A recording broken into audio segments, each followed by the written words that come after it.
Hello and a warm welcome from the International Students and Programs Office. Thank you for joining us for our webinar this morning, First Steps for International Graduate Students.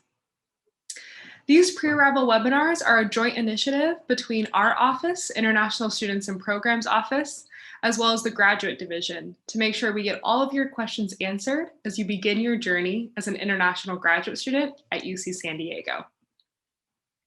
My name is Grace Fuller. I'm the Manager of Student Experience and Engagement at the International Students and Programs Office, commonly referred to as ISPO.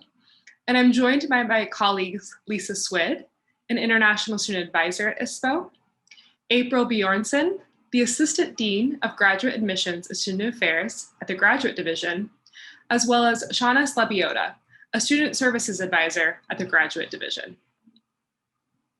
A little bit about our agenda today. First, we'll do a brief introduction of the International Students and Programs Office. Then we'll have some reminders and key announcements from graduate admissions. We'll go over how to apply for your I-20 and DS 2019, as well as visas. We'll highlight some approaching deadlines and reminders. We'll review some upcoming webinars and additional resources. And we'll leave time at the end for some questions and answers for you to get all of your questions asked. Before we begin, here are a few housekeeping reminders. First, you are in listen-only mode, which means you can hear us, but we cannot hear you. So if you do have any questions, we encourage you to use the Q&A feature to submit those questions. Additionally, if there are some questions that we don't get to today, we encourage you to contact us at icontact.ucsd.edu. Finally, we are recording this webinar. You'll be able to view this webinar recording at iwebinars.ucsd.edu for future reference. Like I said, we'll be heavily relying on our Q&A feature for you to submit your questions. On your control panel at the bottom of your screen, you should see the Zoom menu bar, and the Q&A feature is how you'll submit those questions. You can submit your questions throughout the webinar presentation, but like I said, we'll dedicate time at the end to answering them.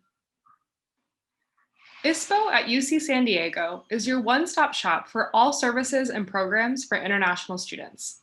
For example, ISPO provides immigration advising, as well as non-immigration advising topics that may help you understand how to navigate your program and succeed at UC San Diego. We hope that you'll come visit us via our Zoom drop-in advising. We have 21 friendly faces ready to help you answer your questions. A little bit about what we do. Aside from advising and issuing immigration documents, such as your Form I-20 or Form DS 2019, we also offer events and workshops, known as programs, to support the successful transition of students to campus life and student life, and enrich the academic, research, and intercultural experiences of all students at UC San Diego. Who are our students? Let's take a look at our Fall 2020 snapshot.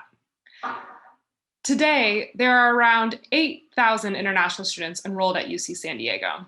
In addition, there are about 2,000 students on post-graduation employment status known as Optional Practical Training, or OPT, or academic training, known as AT.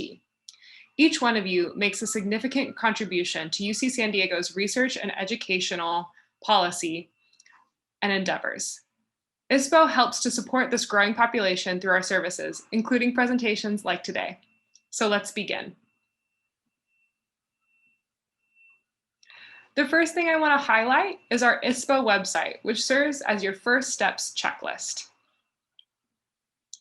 If you haven't done so already, I encourage you to check out inewstudent.ucsd.edu. This entails everything that's needed to help get you started as an international graduate student at UC San Diego. So when you go to iNewStudent, you'll click on your relevant box. So for this, graduate students, and it will take you to this page, which will walk you through a step-by-step introduction, including how to request your immigration documents, preparing for arrival when applicable, and what you need to know upon arrival. And with that, I will hand it over to my colleagues, Shauna and April from the Graduate Division. Over to you, Shauna. In a moment, we will share a screenshot of what this page looks like, and that's where you can find your Statement of Legal Residence form. Most students are admitted provisionally at first. This should not impact your ability to get immigration documents, but it does mean that you will have to provide official documentation to our office as you are beginning your graduate program. And you can find a list of these documents that are required in your application portal under the heading Pending Admissions Documents. If you have any questions about your admission or these documents that are required, please contact gradadmissions@ucsd.edu and our staff would be happy to help you out. So this slide is what your application portal looks like. You can see under forms, the forms that you would be asked to complete as an incoming student. And you can also see the section that indicates if there are pending admissions documents. The other item that I want to draw your attention to is in the bottom right corner where it says admitted students. So once you, I believe this shows up after you have accepted admission. And what it does is link out to a series of steps that we do need you to take care of as an incoming student. And they are sorted by what you need to do, but by the timeline that these items need to be completed. So I just want to make sure that you know where to find this information. You will find information on orientation activities, onboarding, things that we're doing for new students, as well as required documents. Thank you.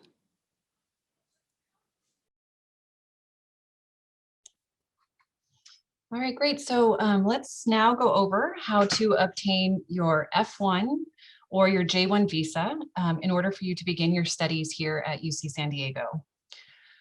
So as an international student, you must have a SEVIS Form I-20 in order to apply for an F1 visa, or you will need a SEVIS Form DS-2019 in order to apply for a J1 visa. So whether you are applying for an I-20 or DS-2019, both of these can be requested using the International Students and Programs Office online portal, iPortal system. And we opened our iPortal on March 1st, and the direct link is iportal.ucsd.edu. Most students will receive a visa document with a September 20th start date, the beginning of fall quarter. However, we are aware that many students might begin their programs earlier than this, depending on your department. If you require an earlier start date on your I-20 or DS-2019, you will be able to request this within the iPortal. Please note that the processing time for your visa document is 15 business days, so around 3 weeks. Once you receive your I-20 or DS-2019, you will then be able to book your appointment at your local US Embassy, if available, in order for you to obtain the visa stamp in your passport, which will then allow you to request entry into the United States. If you are unable to secure your visa in time for entry for fall quarter, you might need to consider beginning your program remotely until you are able to obtain your visa.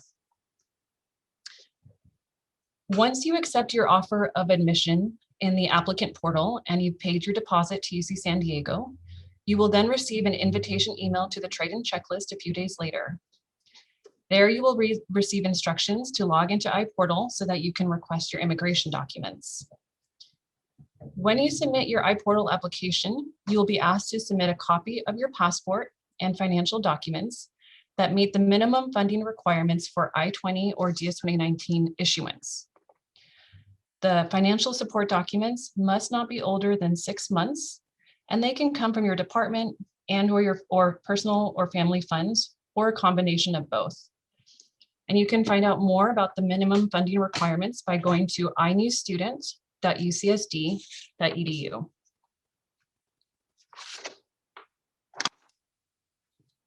If you will be applying for an F1 visa and require a Form I-20, we are able to issue these electronically. So you will be able to download the I-20 directly from iPortal in order for you to, and then you can print it and sign your document to bring to your visa appointment. If you are going to apply for a J1 visa and require a Form DS-2019, then you will need to have a hard copy, and the iPortal will ask you for your mailing preference. If you have any questions at all during this process, we encourage you to reach out to our advisors. We will have specific time slots dedicated to newly admitted students, and we'll be happy to assist you with any questions that come up during this process. So just wanted to share a few additional resources, as we know that COVID-19 has impacted the ability for many students to secure visa appointments and the ability to make travel arrangements to the United States. If you're unable to secure a visa appointment due to limited availability or you're impacted by travel restrictions, again, please know that you should be able to begin your program remotely from your home country if needed. You do not need the I-20 or DS-2019 or a valid visa in order to enroll at UC San Diego at this time, but you do need these documents for entry purposes into the United States. iupdates.ucsd.edu is a great resource for you to see the most up-to-date information about immigration policy updates and updates related to the COVID-19 emergency. Another great resource that we encourage you to become familiar with is the Return to Learn dashboard. So you just simply go to return-to-learn.ucsd.edu, and you can find information there about the campus efforts to return to in-person teaching and learning in the safest way possible.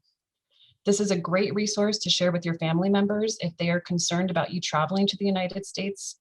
The dashboard shows data of UC San Diego students and employees who have been tested for COVID and how many cases there are. How many positive cases there have been. So as of today's data, there have been 5 students residing on campus who tested positive, 2 residing off campus who tested positive, and 1 campus employee who tested positive.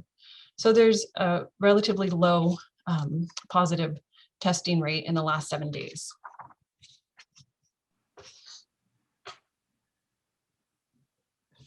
Great, thank you so much, Lisa. Now we'd like to take a few moments to review some important deadlines and reminders. So as Lisa mentioned, you can begin requesting your visa documents via the iPortal starting now. So to do so, visit iportal.ucsd.edu. Another thing that you can do now is apply for on-campus housing. So if you're interested in living on campus, we invite you to check out hdh.ucsd.edu. That stands for Housing, Dining, and Hospitality. And then there's a specific link underneath that that's specific to grad and family housing, which is where you'll most likely live. If you have specific questions regarding on-campus housing or questions come up as you're applying, our next pre-arrival webinar is focusing specifically on graduate student housing. That webinar will be March 31st at 8:30 a.m. Pacific Standard Time, and you can register via iwebinars.ucsd.edu. Coming up next on April 14th, we have our pre-arrival webinar focusing on immunization and insurance requirements, joined by our colleagues at Student Health. And again, you can register at iwebinars.ucsd.edu. And a little bit a ways into the future, we have our new International Student Orientation, and that will happen in September of 2021.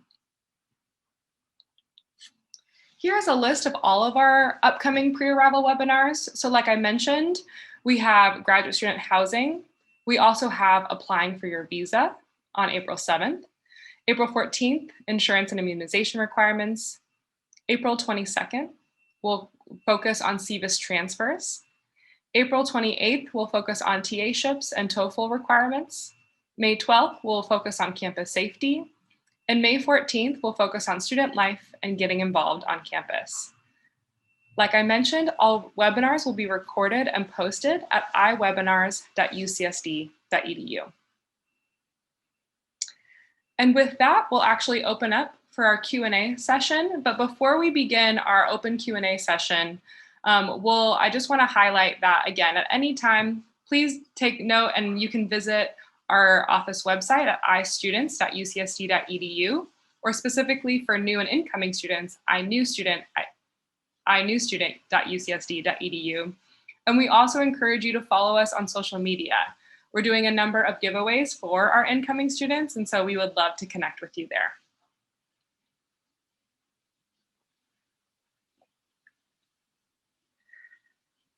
Okay, so we are going to transition to our Q&A session. So like I said, if you have any questions in terms of upcoming, as you begin your journey as an international graduate student at UC San Diego, please utilize the Q&A function, and we will go ahead and get started.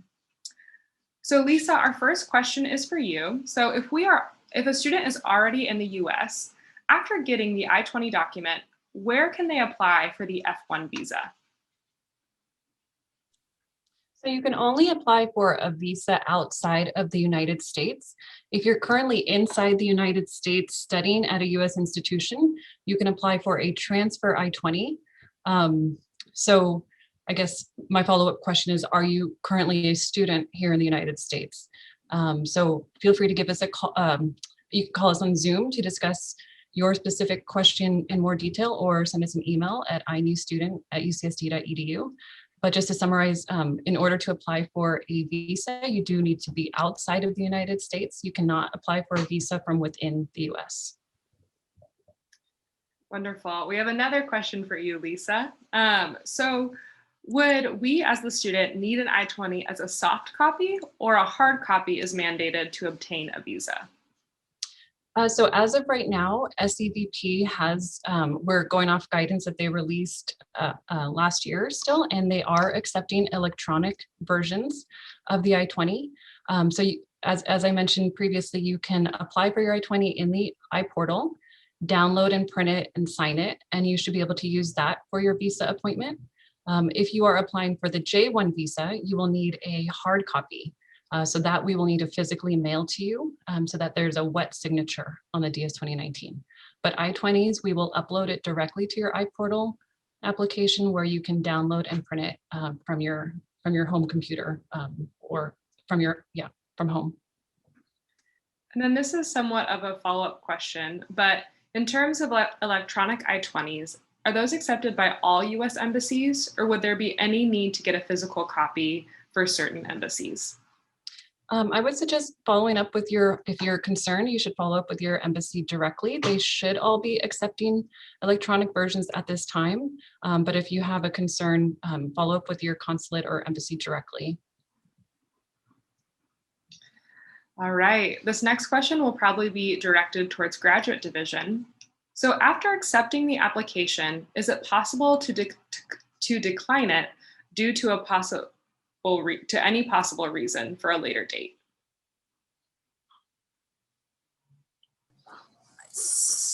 Hi, this is April Bjornson from the Graduate Division. You may change your decision to decline at this point, but the period of time for requesting a deferral has passed, so you may not request a deferral at this time. So you can change your decision to decline and then submit a new application for a future year. Wonderful. Thank you, April. Lisa, this next question is for you. Is there a deadline to when students can apply for I-20s, or is there a particular cutoff date? The deadline for that we will accept I-20 or applications in the iPortal is August 1st. We want to make sure that we process your documents before the start of fall quarter. So that would give us enough time to process your request. This next question will be for graduate division. So the question reads, I personally have submitted my electronic reports and have sent several emails. How can I be sure that graduate admissions has received them? So it should be, if your documents have been received, that should be reflected on your application portal. Now, if there remain questions about the documents that you received, the graduate admissions team will reach out to you, but you should check your portal first to see if they've been received. Yeah, I would just like to add, in some cases, an electronic document may be all we need, but not necessarily in all situations. We may need an original document. So I would just ask the student to clarify maybe with admissions if the electronic documents that have been submitted is um, what is required. Can I say something to April's point a few moments ago? Yeah. When April said that the deadline to defer has passed, that would be for someone who had originally been admitted for fall 20. So if you are someone who's admitted at this right now for fall 21, you still have time to defer if that is what you want to do. Okay, great. Thank you so much for correcting that, Shauna. But keep in mind that for deferrals, you need to work with your academic program. That is not something that the grad admissions office can do for you. You need to communicate with your program if you have decided that you want to change your decision from accept to defer. And defers can occur for up to 1 year. So if you are coming in for fall 21, you can defer to winter 22, spring 22, or fall 22, but not beyond that. This next question will be for Lisa. So the question reads, I currently have a valid F1 visa, but need a new I-20 with a new SEVIS number. Does this mean I need to pay the SEVIS fee again? So you're in the United States with an F1 visa and you need a new, I guess I'm wondering why you would need a new SEVIS number. And if you do need a new SEVIS number, you do need to pay the I-901 fee again. However, you can apply to have it transferred. It depends. I'm not sure if you're eligible or not. So you would want to check on, there's a website, I'll put it in the chat, where you can apply to have the fee transferred to your new SEVIS number. Yeah, I would suggest following up with us specifically on your case. And this next question will be most likely for graduate division. So can the student submit a copy of their transcript and degree when they arrive at campus? Those are mentioned in pending documents. Okay, so yes. Okay, so let's talk about this. It is best to send your official documents to us as soon as they are available. This enables the team, the admissions team, to review your documents and then follow up with you if there are any questions or, they need something additional. That gives you time to get that additional information. You can certainly bring your official documents with you to deliver to us when you arrive. But if there are questions about the documents and additional documents are needed, then that's going to take more time. Now, we do place a hold on students' records if the documents are not submitted by early November. So you do have time, but I encourage you to send them in as soon as possible, as soon as they're available. Thank you, April.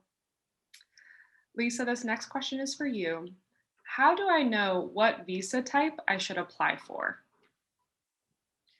So if more than 50% of your funding comes from a government from a U.S. or home government or international organization or a UCSD department or employer, you are eligible to apply for the J1. The majority of UCSD students are on the F1, and I'll go ahead and put a link in the chat that explains the difference between the F1 and J1 visa categories.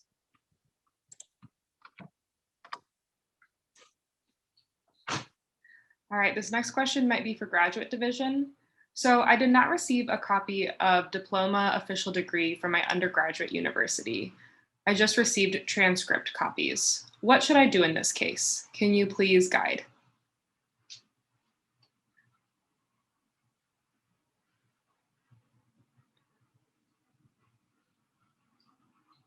I guess one question I would have, if this transcript is only available electronically or via hard copy. I mean, yeah, you may want to talk to admissions directly. I'm not sure, April, if you want to add, if your university's documentation looks a little bit different than the sort of typical documents that we see, it may be best to work directly with your admissions evaluator. April, I don't know if you want to add anything. I would agree.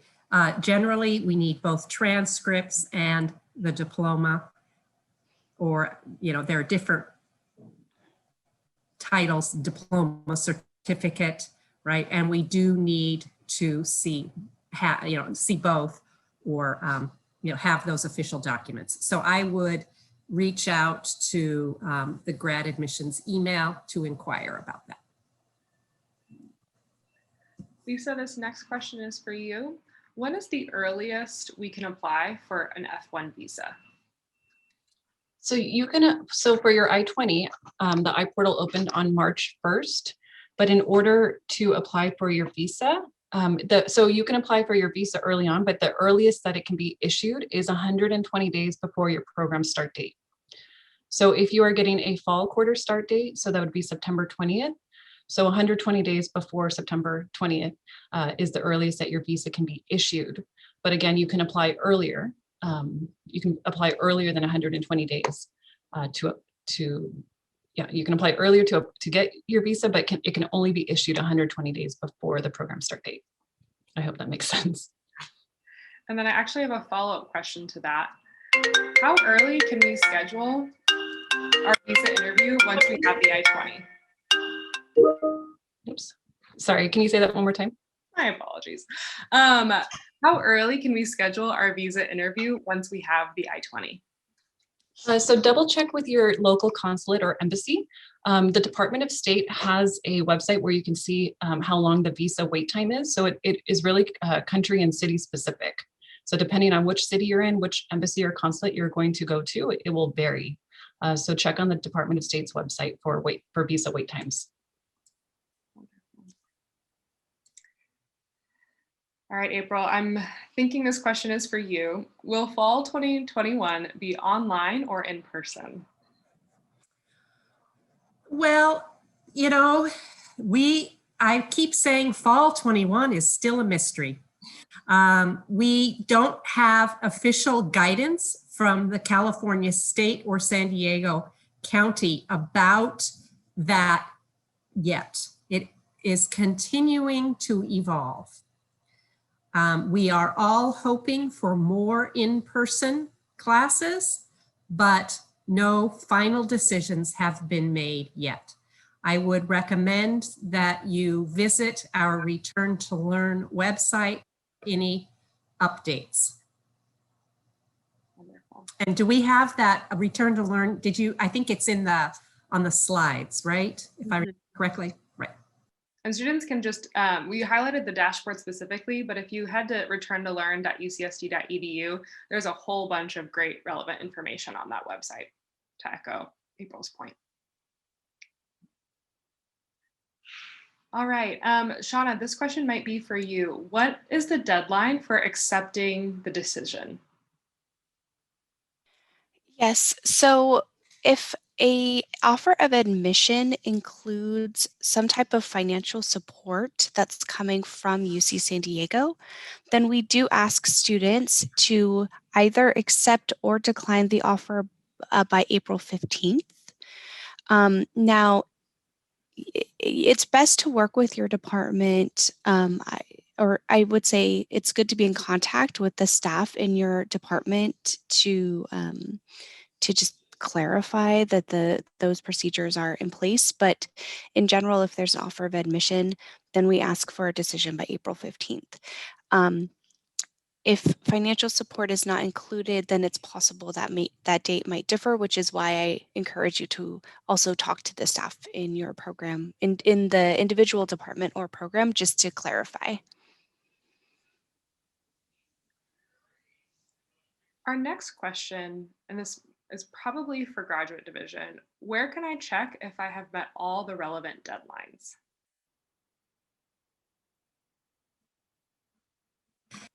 I think there are different deadlines for different things.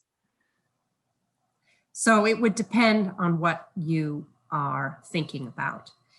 On our admitted student page, we have various items that do need to be completed, and the deadlines for those are posted there.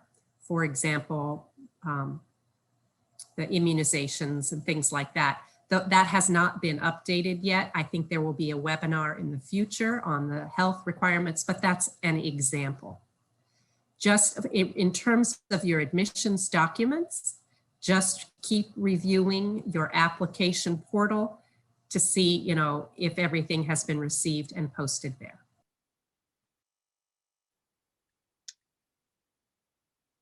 Lisa, this next question is for you. So, do students already in the US and enrolled at a US institution holding a valid F1 visa, for those students, what would the process look like? Do they need a new visa? So the visa is just an entry document. If you are physically here in the United States already attending another US institution, then you can request that your current institution transfer your SEVIS record to UC San Diego. You would apply in iPortal for a transfer I-20, where we will retrieve a SEVIS record from your other institution and process your document. So you do not need to renew your visa. You cannot renew your visa from within the United States. But if you have a visa that's expired, if you depart, you will need to make sure that you renew it in order to re-enter. But if you're physically in the United States and don't have any plans to depart, it is okay to remain in the United States with an expired visa. And this next question will be for graduate division. Will there be changes reflected on our applicant portal with regards to our pending documents once I have submitted them via email online? If so, what are those changes?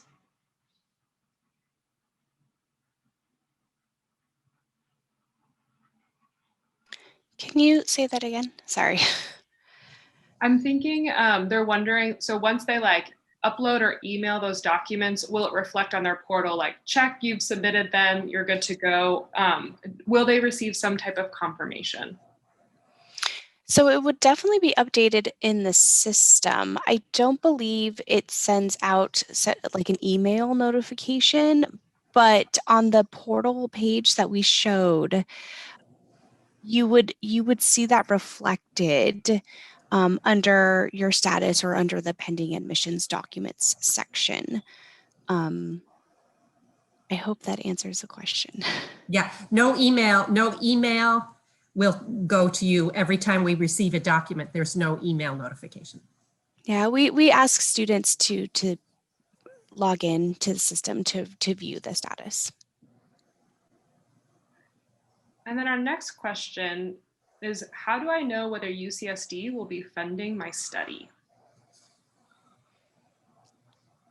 So I think it depends on if you are a master's student or a PhD student. So generally the offer of admission comes first, and then the department will follow up with a financial support letter outlining the support that they can provide and that's for doctoral students.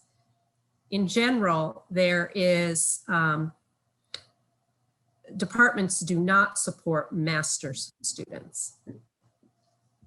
Great, thank you. Lisa, this next question is for you. I have an I-20 from fall 2020. I deferred my admission to fall 2021.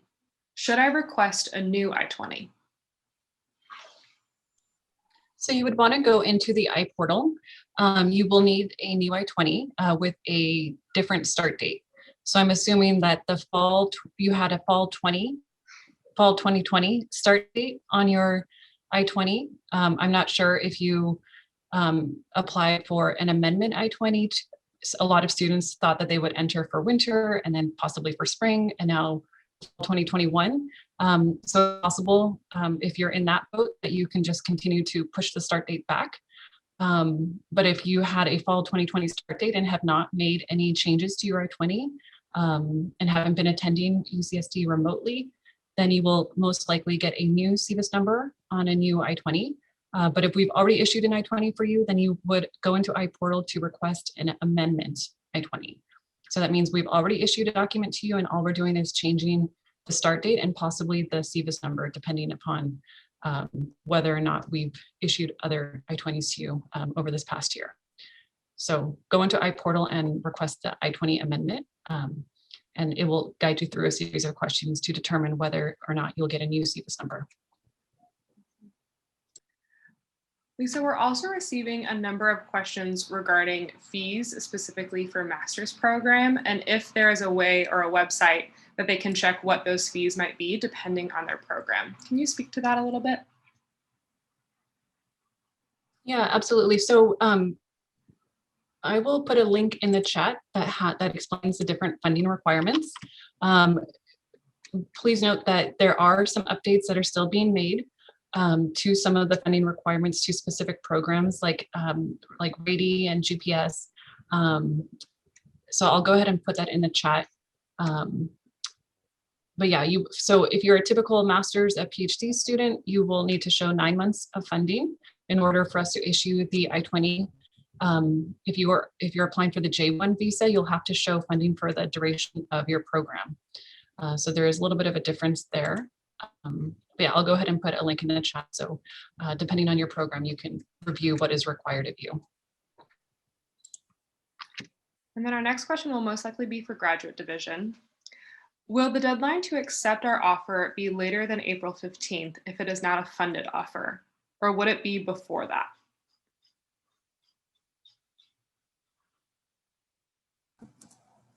Okay, so the program needs to know who is coming so they can plan for the year. And so that is really the reason behind the April 15th deadline, is so that they know who is coming in and how they can plan for fall. There are some programs, however, that are continuing to admit past April 15th. So if you are accepting it, or if you're applying to one of those programs, then you should respond to that offer of admission within about 2 weeks of when you receive that offer. So for example, if you received an offer on May 1st for a master's program admissions offer, it would be good if you would respond, within 2 weeks, like May 15th for that. So, but if you have questions and you're still thinking about it, I would reach out to your program and let them know and ask them, any questions that you may have that may be affecting or delaying your ability to make a decision. Shauna, do you have anything to add to that? No, I think there was a question of, would it be before April 15th? And I don't know of any programs that would ask for a decision before that date. I think it's more a question of if the date might be after that. So I just wanted to clarify. Thank you. Thank you. Lisa, this next question is for you. The ISPA website says there might be a delay in visa processing for people who come under TAL, Technology Alert List, for the F1 visa. Does the embassy take passports with them during that time? What should we do in case we get rejected the first time? What is the process for reapplying? So typically, if there are questions at the embassy about whether or not they should issue a F1 visa to you, they will put it under something called administrative processing. It depends on the case. It's hard to generalize. Some of them are resolved within a few weeks. Some of them would take more than 120, 180 days. And some of them are outright rejected. So I would follow up. So if that does happen to you, please follow up with us directly so that we can offer support depending on what your case is. And it would depend on, whether it's administrative processing or a rejection. So yeah, follow up with us directly and we'll do what we can to support you if that does happen. Our next question is for Graduate Division. Will a provisional degree certificate be accepted by UC San Diego if an official degree certificate hasn't been issued yet?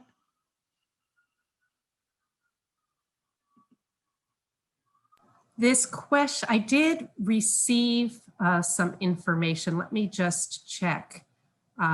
This came up earlier. So we can accept provisional degree certificates. It may be that in the future we will require the final degree certificate, but initially we can accept the provisional degree certificate. Do you think that answered the question? I was also just going to sort of remind everyone of what April had mentioned earlier, which is that so students will sometimes come to UC San Diego in person for fall quarter and bring us documents at that time. So hopefully you would have the official documentation by then, ideally. If you don't, a hold may be placed on your winter registration. So I just wanted to kind of mention that timeline again, just to sort of clarify with everyone that there could be, that if we haven't received something official, there could be, that it could affect your registration for winter. For winter, right.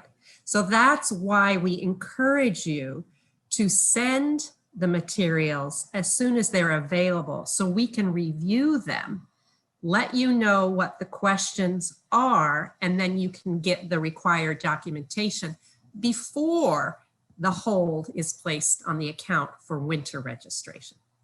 So I know that a lot of people are, can I bring them in person? Of course you can bring them in person. We would love to have your documents in person. But if there are questions about the documentation, there may be a future delay.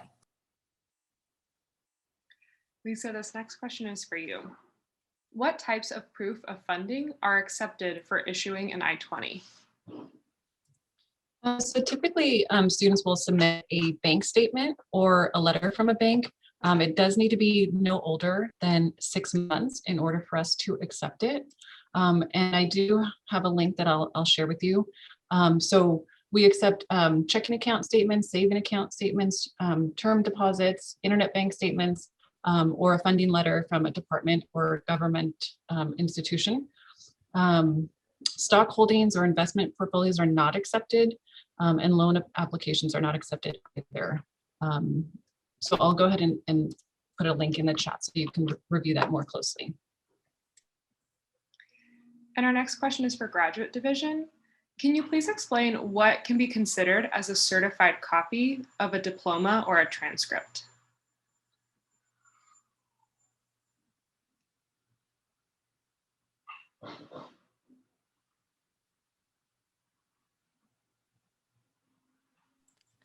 April, you're muted. Okay, hang on just a minute. I'm reviewing this language.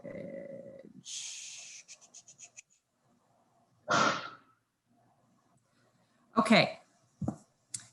A certified copy of the original degree certificate that is attested by the institution's registrar or controller of examinations is acceptable. However, for any attested copy, it should still be sent by the institution. We are not able to accept any copies directly from the student.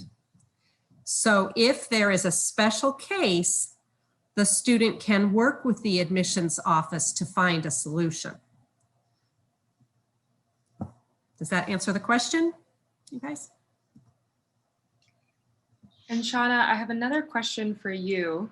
When is the deadline to pay tuition fees for fall 2021? Thank you, Grace. So I was just looking that up and I don't see a deadline posted for fall 21. However, it is in September. It's usually, I want to say 3 weeks before classes begin. That may not be 100%, but that can, I'm hoping that will give people a deadline that you're looking at. Yeah, about 3 weeks before classes begin is when your fees will be due. Yes, and there was also a question, sorry, Grace, there was also a question about registering for classes, and I wanted to also mention that the deadline to register and pay fees, that's going to be on the same day. So that is the timeline that we're looking at for fall. Wonderful. And I have an additional question for graduate division. Will there be departmental webinars introducing the specific programs?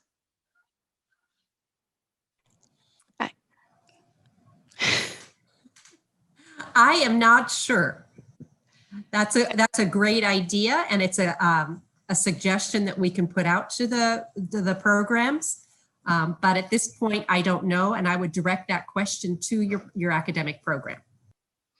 I agree with April. I think that's a great idea. I also think that the pandemic has changed a lot of how we work in this field. And so I think that's a great idea. I think it would be something to discuss with your program. Lisa, this next question is for you. The question reads, I already got an electronic I-20 from another university, even though I haven't accepted the offer. Will I encounter any troubles regarding this? So it sounds like you requested an I-20 from another institution, but do not plan to attend that other institution. So follow-up questions are you currently in the United States or outside the United States? If you're inside the United States, you can check in with that institution to see if it's possible for them to transfer your record to UC San Diego. And then we would issue a transfer I-20. If you're outside the United States, I would suggest that you just follow up with that institution and let them know that you do not plan to attend there, and instead request a new initial I-20 from UC San Diego. Yeah, but feel free to follow up with us directly about your case. Wonderful. I'm also seeing some questions regarding when is the deadline to apply for graduate student housing, as well as when you might know when you'll receive graduate student housing. So I would encourage you to, one, check out the website, HDH, Housing, Dining, and Hospitality, and you can specifically look at graduate and family student housing. And then additionally, I would encourage you to come to our next webinar where we will invite our colleagues from graduate housing to answer all of those questions live. So similar to this webinar, the first section will be dedicated to some slides of commonly questions we get, frequently asked questions, to answer those. But then we will also dedicate a section of time to answer any questions live that come through our Q&A. So please join us for that.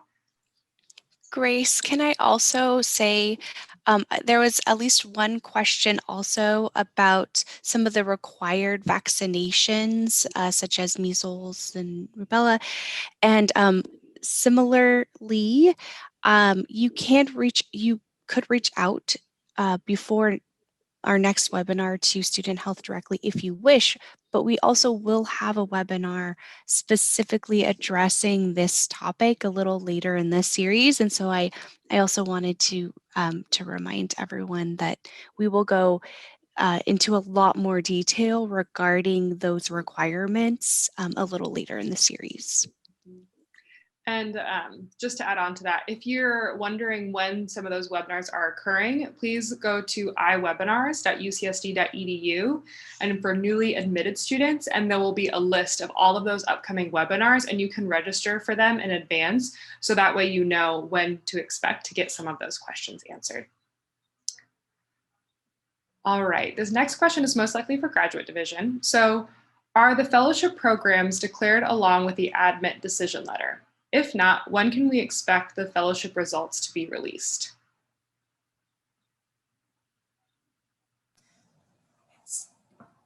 So that is a department or program specific. So the offer of admission will come out through the application portal, and then any financial support offered by the program, that letter will go to the incoming student separately from the program.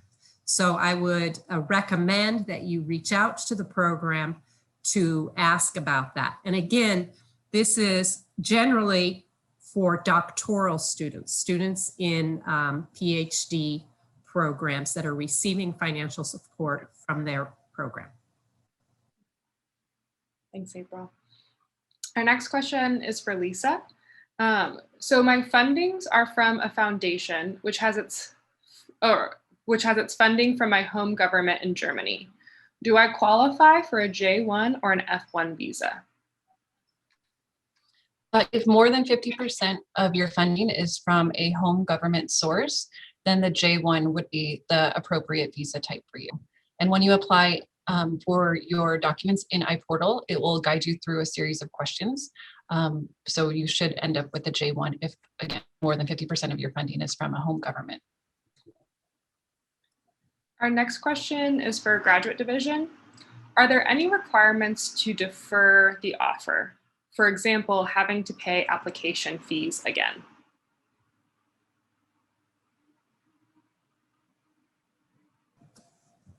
So if, I'm going to make an example. So if somebody apply to fall 21, and now they want to defer to winter 22, there are no additional application fees for that. Similarly, if they are applying to, they applied to fall 21 and they're deferring to fall 22, there are no additional application fees for that process. Wonderful. Our next question is conditional on in-person classes starting in fall 2021. Is it possible to nevertheless start off in my home country and then arrive to UC San Diego in the winter term? Or are we required to come to campus in fall to begin our studies? So I think I might lean on ISPO a little bit for this, because we did have that situation last fall for fall 20. And I don't think the rules for fall 21 have been established yet, because it's not quite clear what is going to be available. So I guess I would lean a little bit on ISPO for that question. Lisa, do you mind speaking to that a little bit? Yeah, sorry, could you repeat the question? I'm not sure I caught it the first time. Yeah, so depending on in-person classes for fall 2021, is it still possible to take classes remotely in the home country and then come to UC San Diego for the winter 2022 term? Yeah, so that should be fine. Double check with your department, but and of course we're waiting for the campus operational plan to be officially released. So it's a little bit difficult to advise. I know we're doing the best we can to advise on, what to expect for fall quarter, but just know that things are subject to change. So as it's been this past year, there were a lot of students who were admitted for fall, but weren't able to enter because there wasn't availability for visa appointments, or there were specific travel restrictions. So entry into the United States became an issue, but because everything has shifted to remote, you should be able to study remotely from your home country if entry into the United States is a problem. And then you should be able to enter at a later, when you get your visa secured and you're able to get a flight, then yeah, you should be able to enter at a later date. Please note though that you do need to have an updated start date on your I-20. So if you request a fall 2021 start date on your I-20 and are unable to enter for the fall and then want to enter for winter 2022, you want to make sure that your I-20 matches the date of entry. So you would request an I-20 amendment to get a winter 2022 start date on your I-20. Thanks, Lisa. Mhm. This next question is for Shauna. The question reads, are we allowed to work on campus, technical or non-technical jobs for fall 2021? So I am going to ask our colleagues at ISPO to confirm that I'm giving the right information. But yes, as someone with a student visa, you should be able to work on campus, adhering to the same graduate student employment rules. So for example, we only allow students to work up to 20 hours a week in a student position on campus. So as long as you are within those guidelines, then you should be able to work in a position on campus. And I'll just follow up, if you're in F1 status, you're able to begin working on campus starting from the start date of your I-20. And as Shauna mentioned, you'd be eligible to work a minimum of 20 hours a week. So you can do that without authorization if you're in F1 status. If you're in J1 status, you will need to apply for authorization, whether it's on campus or off campus. F1 students are not able to work off campus until you've been in F1 status for 3 consecutive quarters or 1 academic year. And at that point, you'd be eligible to apply for CPT. Yes. But as a transfer, if you're transferring from another U.S. institution, you would be eligible to work on campus between the 2 programs. We'll probably do just 1 or 2 more questions because we are approaching the end of our time together. But I do just want to emphasize that if we don't get to your question today, we've tried to answer as many as possible.